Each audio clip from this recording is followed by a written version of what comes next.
Oh, hey. Happy National Adoption Awareness Month, everyone. Anyone who knows me knows that there's two things that I really, really hate in life.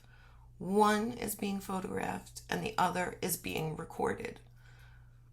But here I am, because my vanity went out the window a long time ago, right? Went out the window when I was giving birth to my son, and then later on it went out the window when I was making trips to Albany, New York to beg for my shit, right? To beg for my birth certificate. So vanity's gone. I got gray hair, I'm old, I'm fat, I got wrinkles, my eyes go all over the place. But I also find myself telling my family a lot that tone matters. So every once in a while, I kind of want you guys to hear my tone. National Adoption Awareness Month happens every November. It was originally intended to bring attention to kids in foster care who need to be adopted. But then what happened is that adoptive parents kind of took over and drowned out, and it became this rah, rah, yay, adoption, it's so wonderful, you can save kids, oh my God, who doesn't want to save kids?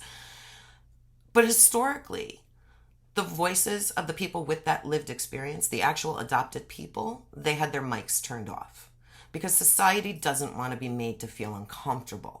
As if society's discomfort supersedes my discomfort, my lack of genetic medical information, my pain, my joy, my need to know. As if society's discomfort should silence me. And I don't speak for every adopted person, right? My story is not anyone else's story. It's not better or worse. It's not more or less painful. At its core, it's really not unique. But it's mine, and it's mine alone. And so for National Adoption Awareness Month, and always, if I'm being honest, right, I tend to speak my truth as I see fit. I don't conform to the standards of society or the adoption community. I don't filter my verbiage because some people don't like certain terms or references. Some people don't like to be called a birth mother. Guess what? I'm not partial to adoptee. It's this mysterious invented word like supercalifragilisticexpialidocious. I also don't like being called an adopted child because I'm not a child anymore. I don't like the terms adoptoraptor or adopters. Those people, they were my parents. And I always try to be sensitive and respectful, but sometimes the words still come out. So if they come out, I kind of want you to hear them from me every once and again to know where I'm coming from with it. And in the end, does it really matter what any of us are called? It matters what we do. Adoption is not a one-size-fits-all situation. Triggers are all around us, and it's how we react to those triggers that actually defines us. Win, lose, or draw, I'm in this adoption arena because I am adopted. I didn't set out as a kid. I didn't say, oh, mommy, you know what I want to be when I grow up? I want to be an adoptee rights advocate and an activist. I never said that. That's not what I wanted. At one point, I wanted to be a marine biologist.